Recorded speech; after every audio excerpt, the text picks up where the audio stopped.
अब आदमी कैसे सुखी होगा? याद रखना, आदमी तुम सोच लो कि उसको केवल बिस्तर दे दें सुखी हो जाएगा, नहीं। बिस्तर देने के साथ साथ उसको बिस्तर पर विश्राम कैसे मिलेगा, तो उसका मन भी निश्चिंत होना चाहिए। मन में यदि चिंता है, टेंशन है, तनाव है, तो बिस्तर कितना बेहतर हो, लेकिन उसको विश्राम नहीं मिलेगा। तो कुछ ऐसा उसको ज्ञान भी दीजिए, कुछ उसको समझा भी दीजिए, कुछ भरोसा भी दिलाइए, कुछ विश्वास दिलाइए, जिससे उसका माइंड निश्चिंत हो जाए, वो सो सके। ये भी आपको करना पड़ेगा। नहीं तो कितने लोगों के पास बिस्तर तो टॉप का है, लेकिन नींद जीरो। बिस्तर खूब अच्छा है। एक पति कह रहा था कि मेरी पत्नी जब बिजली चली जाती है तो हाथ से पंखा डुलाती है। तो मैंने कहा इन्वर्टर लगा लो। बोले बैटरी भी जब डाउन हो जाती है तो हाथ से पंखा वो रात भर बैठकर डुलाती है। तो हमने कहा फिर तो आपको नींद खूब आती होगी। बोले नींद बिल्कुल नहीं आती है। तो हमने कहा क्यों नहीं आती फिर, जब इतनी सुविधा हो गई? बोले इसलिए नहीं आती है, वो पंखा डुलाती तो है पर टेंशन पैदा करने वाली बात भी करती जाती है साथ में। तो हमने कहा अच्छा ऐसा होता? तो हमने कहा फिर क्या होता है? बोले ऐसी दशा होती है जैसे मक्का का भुट्टा भूनने वाले लोग पंखा तो डुलाते हैं, लेकिन वो मक्का के भुट्टा को ठंडा करने के लिए नहीं, आग को तेज करने के लिए पंखा डुलाते हैं, हवा करते हैं, और मक्का का भुट्टा भून देते हैं। ऐसे ही वो पंखा तो डुलाती है और हम भुट्टा बनकर भून जाते हैं। अब देखिए ये बाहरी सेवा है, पंखा डुलाना, खीर खिलाना, पकौड़ी खिलाना, ये अलग बात है। आपको कुछ ऐसा स्वभाव बनाना पड़ेगा, ऐसा वाणी, ऐसा नेचर, लेक्चर, स्ट्रक्चर, कैरेक्टर, जिससे कि आपका पति, आपका गुरु, आपका शिष्य, आपका बेटा, आपकी माँ, आपकी पत्नी, आपकी सासू, आपकी बहू, XYZ सभी निश्चिंत हो सके, निर्भीक हो सके, उनके अंदर का भय समाप्त हो, डर समाप्त हो, चिंता समाप्त हो, टेंशन समाप्त हो, तब उनको गहरी नींद का सुख मिलता है। पिताजी जब पानी मांगते हैं बेटा फट से ला कर दे देता है, लेकिन बेटा हर समय मोबाइल में गेम खेलता है। पिता पानी तो पी लेगा, लेकिन उसके हृदय को शीतलता नहीं मिलेगी, क्योंकि चिंता है, ये गेम खेलता है, इसका लाइफ बिगड़ रहा है। और जब पिता समझाता है गेम मत खेलना, तो बेटा रूठ जाता है, 2 दिन बोलता नहीं है। तो पिता और टेंशन में आ जाता है कि कहीं नाराज होकर जहर ना खा ली। तो तीसरे दिन पिता कुछ नहीं बोलता है। अब मन में टेंशन भी बन गई, चिंता भी बन गई, भय भी बन गया। अब पिता का सुख नष्ट हो गया। जहाँ चिंता है, जहाँ भय है, जहाँ डर है और जहाँ टेंशन है, वहाँ सुख शांति नष्ट हो जाती है, निर्भयता नष्ट हो जाती है, निश्चिंतता खत्म हो जाती है, और उस व्यक्ति को ना तो अच्छी नींद आ सकती है और ना तो वो व्यक्ति हंसते हुए ज़िंदगी जी सकता है, ना मुस्कुरा कर रह सकता है। अब उसके सामने एक ही उपाय है, एक ही रास्ता बचा है, अंतिम रास्ता है, 1 वे। क्या लोग कहते का ए बे नहीं, 1 वे। 1 वे का मतलब क्या हुआ? अब एक ही है ज्ञान मार्ग। ज्ञान मार्ग यदि इसको ज्ञान हो जाए, विवेक हो जाए, तो ही वो इस व्यथा से बच सकता है। अन्यथा अब इसी व्यथा में उसकी जीवन की कथा पूर्ण हो जाएगी। यही हाल दुनिया का हुआ पूरा। इसलिए कभी कभी मैं अपने गुरु के पास जाता हूँ, गुरु को मैं बोलता हूँ सब ठीक चल रहा है, ये बात मैं बोल देता हूँ, सब ठीक है, सब टॉप का है, और सब आपका है। खूब उन्नति हो रही है। गुरुदेव आप सो जाना, मैं सब दिन रात संभाल के रखा हूँ।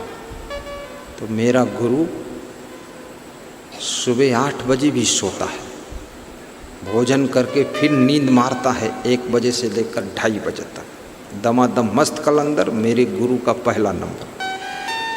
और रात में भी फट से 8:30 बजे सो जाता है। और 4-6 टाइम खाते हैं। मुट्ठी भर चना ले लिया सुबह, 2 घंटे बाद 1 केला ले लिया, 1 घंटे बाद आधा गिलास दूध ले लिया, फिर दोपहर में रोटी दाल चावल ले लिया, सब्जी ले लिया। फिर शाम को जब हम प्रवचन शुरू करते हैं, ज्यों ही मैं बोलता हूँ गुरुर् ब्रह्मा गुरुर् विष्णु, तुरंत उनको कुछ ड्राई फ्रूट खिला दिया जाता है। सेटिंग है। काजू, किशमिश, बादाम, अंजीर, दाल मखाना, जो सूट करे 1-1 खा लो, 2-2। फिर मैं यहाँ से 6 बजे प्रवचन करके पहुँचा उनके पास, आरती पूजन हुआ। फिर 7 बजे जब फिर संध्या बंदन शुरू हुई, फिर उनको 7:15 बजे मैं फिर कुछ खिला देता हूँ, वहीं बैठ कर कुछ खिला देता हूँ, चना वना जो भी।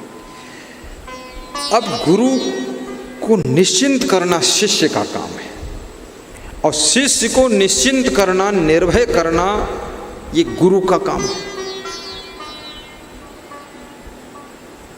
अब कैसे गुरु निश्चिंत होगा? ये चना चबवाने से केवल निश्चिंत नहीं होगा। केला खिला दिया, चना चबवा दिया और ढेर लाकर वहाँ रख दिया सामान, दूध खूब लीटर भर पी लो, इससे कोई निश्चिंत होने वाला नहीं।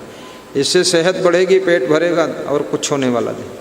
निश्चिंत तब होगा जब शिष्य का चरित्र अच्छा होता है, शिष्य का वैराग्य अच्छा है, नियम संयम अच्छा है, विचार अच्छे हैं, ब्रह्मचर्य अच्छा है, तपस्या अच्छी है, और शिष्य गुरु से 1 नंबर आगे त्याग तप में चल रहा है। तब गुरु का मन निश्चिंत हो जाता है कि सब ठीक है।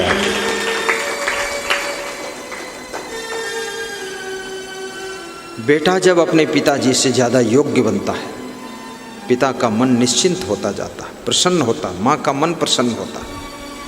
और बेटा योग्य बन करके पिता से अधिक धन कमाता है, पिता से अधिक प्रभाव कमाता है, पिता से अधिक नियम संयम से रहता है, पिता से अधिक सत्संग सुनता है, पिता से अधिक ज़्यादा दान पुण्य भी करता, पिता से ज़्यादा परोपकारी है, पिता से ज़्यादा उसका नाम है, और पिता से अच्छा मकान बनाया है, और पिता से भी अच्छी गाड़ी लाया है। पिता समझ गया, अरे मैं पिता, ये तो परम पिता हो गया, इसका तो पता ही नहीं था कितना महान आत्मा पैदा हो गया। तब वो पिताजी निश्चिंत हो जाते हैं। इसलिए याद रखना, ज़्यादातर बेटे लोग अपने पिता के लिए मकान तो अच्छा बना देते हैं, लेकिन पिता के पास बैठ करके प्रेम नहीं करते। मकान बना दिया, कमरा दे दिया, डबल बेड डाल दिया कि मम्मी पापा तुम यहीं रहना बस ठीक। उनको भी मालूम है कि मुझको बिल्कुल नौकर की तरह डाल गया, प्रेम नहीं कर रहा। प्रेम भी करना जरूरी है। योग्य पुत्र बनो, योग्य शिष्य बनो, योग्य गुरु बनो, योग्य माँ बाप बनो। और तुम जब योग्य बनते हो, अनेक लोगों की चिंता को तुम दूर करने के लिए दवाई बन जाते हो। तुम्हारा योग्य होना, सुयोग्य होना बहुत लोगों को टेंशन से मुक्त करता है, और बहुत से लोगों को सुख शांति पहुंचाता है, और बहुत से लोगों को आनंद देता है। इसलिए याद रखना, अपनी योग्यता को प्राप्त करो, और योग्य बनने के लिए त्याग तप करो, और योग्यता का प्रयोग करने के लिए सहनशीलता रखो, पुरुषार्थ करो, मेहनत करो, आलस्य निष्क्रियता को दूर करो। योग्यता का जब प्रयोग करते हो तो उस प्रयोग से न जाने कितने लोगों की जिंदगी में सुख शांति बरसने लग जाती है।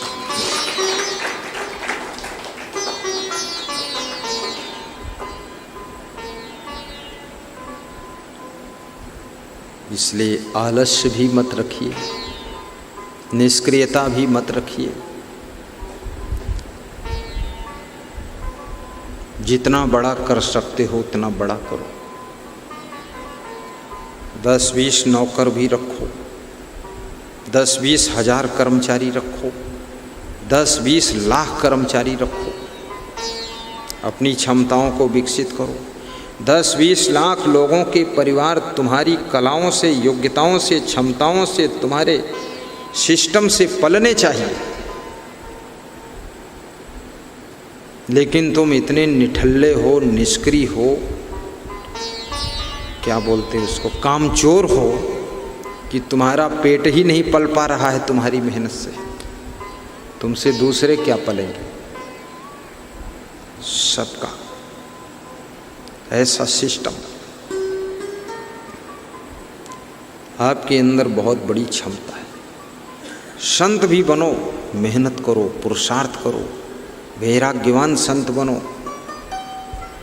सब लोग निश्चिंत हो जाएं आपसे, आंख मूंद करके तुम पर भरोसा करें लोग, ऐसे संत बनो। गुरु भी आंख मूंद कर विश्वास करे आपके ऊपर। ऐसे पुत्र बनो, ऐसी बहू बनो कि आपके सास ससुर माता पिता आंख मूंद कर आपके ऊपर विश्वास करें, भरोसा करें। विश्वास को जीतो, उनको निश्चिंत करो, तब वो सुखी हो जाएंगे। और जिनसे जिनसे तुम्हारा मन जुड़ा रहता है ना, उनका दुख तुम्हारा दुख बन जाता है, उनका सुख तुम्हारा सुख बन जाता है, उनकी पीड़ा तुम्हारी पीड़ा बन जाती है, उनका घाव तुम्हारा दर्द बन जाता है।